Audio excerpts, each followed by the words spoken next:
Ma'am क्या नाम है आपका? मेरा नाम शिवानी है। और कहाँ से आए हो? मैं जयपुर राजस्थान से हूँ। क्या करते हैं आप अभी? मैं लॉयर हूँ और सीएस हूँ।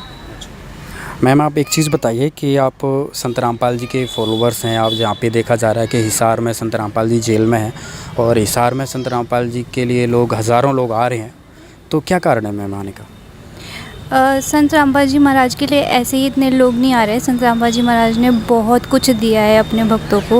उनकी सारी प्रॉब्लम्स सॉल्व होती है इस भक्ति से। वो जो करते हैं वो इसलिए आते हैं यहाँ पे, और मतलब लोगों का विश्वास है उन पे। मैम आप एक सीएस हो, क्या आपको नहीं लगता है कि आप कहीं अंधभक्ति में फंस गए हो, अंधभक्ति कर रहे हो? नहीं, बिल्कुल नहीं। अंधभक्ति ये नहीं होती। संत रामपाल जी महाराज बिल्कुल शास्त्रों के अनुसार ज्ञान बताते हैं।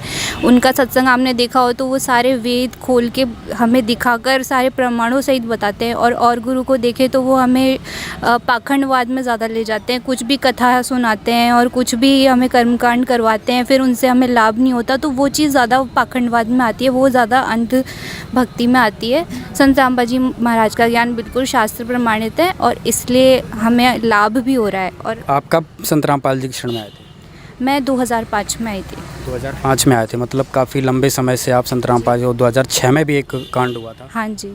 तो कहीं नहीं लगता है कि इतने जो प्रशासन के द्वारा, सरकार के द्वारा इतने संत रामपाल जी पे अटैक किए जाते हैं या उनको अरेस्ट किया जाता है, तो आपको नहीं लगता कि संत रामपाल जी कहीं गलत हो सकते हैं?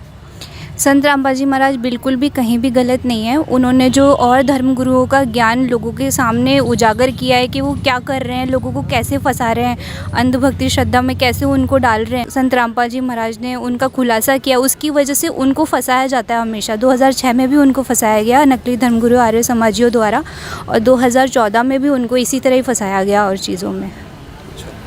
मैम एक चीज़ बताइए, जैसे कि आप कह रहे हो कि संत रामपाल जी की शरण में आने से बहुत लाभ हुए हैं, तो आपको क्या लाभ हुआ? बहुत सारे लाभ हुए हैं। मेरे मम्मी पापा की बहुत ज़्यादा तबीयत ख़राब रहती थी। 2005 में नाम दीक्षा लेते ही वो बिल्कुल सही हो गए हैं, और मतलब बिल्कुल ऐसे छोटा मोटा तो चला रहा है लेकिन ऐसी कोई बड़ी बात नहीं है। और दूसरा, मैं बहुत एवरेज स्टूडेंट थी, मेरा पढ़ाई में बिल्कुल भी ध्यान नहीं था। मैं आज सीएस हूँ, LLB हूँ, मेरे पास 3 डिग्रियाँ हैं और भी बीकॉम की और भी डिग्रीज़ हैं, तो वो सिर्फ संत रामपाल जी महाराज की कृपा से ही है। लोग संत रामपाल जी को हिंदू धर्म विरोधी मानते हैं, तो इसका क्या कारण है? बिल्कुल भी संत रामपाल जी महाराज हिंदू धर्म विरोधी नहीं है। संत रामपाल जी महाराज बिल्कुल शास्त्रों के अनुसार ज्ञान देते हैं। आप कैसे कहोगे कि वो हिंदू विरोधी नहीं है? क्योंकि हिंदू की जो परंपरा है, मंदिरों में जाना है ना, वृंदावन या वैष्णो देवी पे जाना और कहीं पे भी कथा करना, तो ये संत रामपाल जी सारी चीज़ें बंद करवाते हैं। तो हिंदू विरोधी हुई है ना जब हिंदू धर्मों की साधनाएँ बंद करवा दी गई। तो संत रामपाल जी महाराज हिंदू विरोधी नहीं है, वो पाखंडवाद विरोधी हैं। वो पाखंडवाद को ख़त्म करना चाहते हैं कि मंदिरों के चक्कर लगाने से हमें फ़ायदा नहीं हो सकता।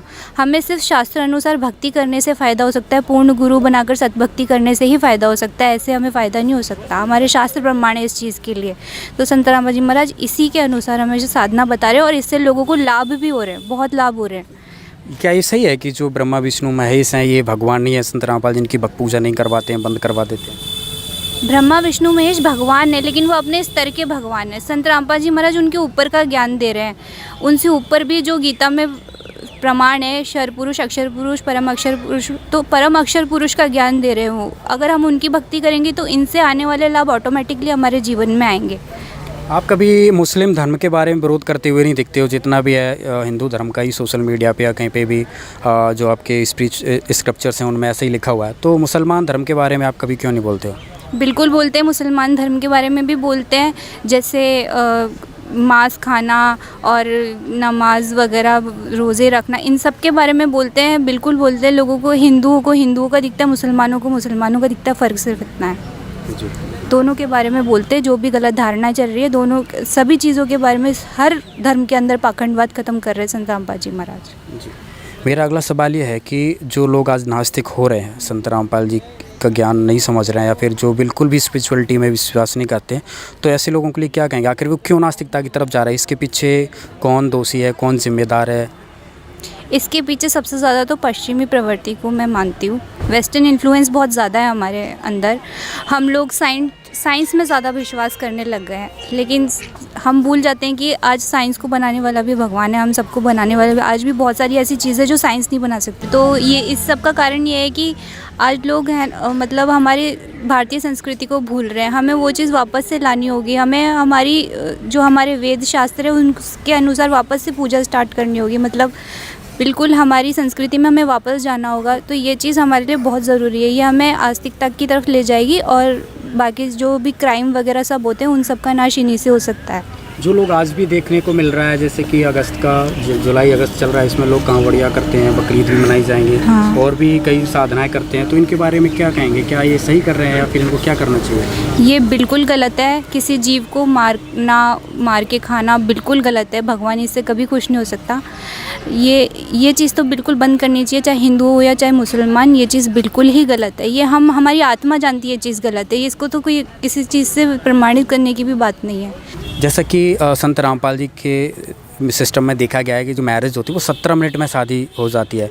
तो ये कैसे संभव है? 17 मिनट में एक विवाह कैसे हो जाता है? आजकल जो भी शादियाँ हमने देखी हैं बचपन से, महीनों पहले तैयारियाँ हो जाती हैं। तो ये क्या सिस्टम है, बताएंगे थोड़ा? बिल्कुल, संत रामपाल जी महाराज दहेज मुक्त मानव समाज तैयार कर रहे हैं। उनके कोई भी अनुयायी की दहेज ना लिया जाता है ना दिया जाता है। मेरा खुद का एग्जाम्पल है। मेरी खुद की रमेणी हुई है, रमेणी से शादी हुई है। 17 मिनट के अंदर शादी हुई है, ना कोई दहेज लिया गया ना दिया गया। तो उनका कोई भी भक्त दहेज प्रथा के बिल्कुल खिलाफ है सब लोग। तो आपको क्या लगता है समाज में जो आज देखा जा रहा है, कितने केसेस, मतलब 21वीं सदी में भी लोग पढ़े लिखे हैं फिर भी लड़कियों को जला दिया जाता है, मार दिया जाता है। तो इस चीज़ को लेकर संत रामपाल जी के लोगों को क्या मतलब करना चाहिए जिससे इस तरह जल्दी से जल्दी ये बुराई को समाज से ख़त्म किया जा सके? जी बिल्कुल, आज देखा जाए तो महिलाओं के खिलाफ हो रहे सारे अत्याचारों के पीछे दहेज प्रथा ही है। दहेज प्रथा ही डोमेस्टिक वायलेंस को इन्फ्लुएंस करती है। और जैसे फीमेल फोर्टिसाइड, चाइल्ड इन्फेटिसाइड, इन सब के पीछे दहेज प्रथा ही है। संत रामपाल जी महाराज इस दहेज प्रथा को ख़त्म कर रहे, जड़ को ही ख़त्म कर रहे, तो ये ऑटोमेटिकली सारे क्राइम अपने आप अबॉलिश हो जाएंगे। जो लोग लाखों करोड़ों दहेज देते हैं लड़कियों को और उसके बाद भी लड़कियों पे प्रेशर बनाया जाता है दहेज के लिए, तो फिर क्या कहेंगे ऐसे लोगों के लिए? ऐसे लोगों को बिल्कुल इस चीज़ को अडॉप्ट करना चाहिए। सोसाइटी की इन सारी गलत चीज़ों को छोड़कर संत रामपाल जी महाराज की चीज़ों को लेना चाहिए, क्योंकि ये एक समाज सुधार कार्य भी है। हम खुद को पर्सनली आगे आना पड़ेगा समाज सुधार के लिए। हम खुद को एग्जाम्पल देना पड़ेगा सोसाइटी में कि हमने ऐसे शादी करी है तो आप भी ऐसे कर सकते हैं। तो ऐसे जो गरीब लोग हैं, जो लोग नहीं कर सकते हैं, तो वो भी इस चीज़ के लिए आगे आएंगे और हमारे देश से दहेज प्रथा जल्दी ख़त्म हो जाएगी। कहीं ऐसा तो नहीं है कि जिस समय शादी हो रही है उस समय लोगों को दिखाने के लिए, मीडिया में दिखाने के लिए कह देते हैं भाई हम दहेज नहीं लेते हैं, उसके बाद लड़की जब उसके यहाँ ससुराल में चली जाए उसके बाद फिर उससे डिमांड की जाए दहेज का? ऐसा तो कुछ नहीं है। नहीं, बिल्कुल नहीं। आपकी मैरिज को कितने साल हो गए? 1 साल ही हुआ है अभी। तो मैं आपसे कोई डोरी वगैरह नहीं लिया गया? कोई डॉरी नहीं लिया गया था। एक कपड़े में मैं विदा हुई थी, एक कपड़े में ही शादी हुई थी। कोई पैसा ना लिया गया ना दिया गया। कोई शोबाजी, कोई ड्रामेबाजी नहीं हुई जो आजकल होती है।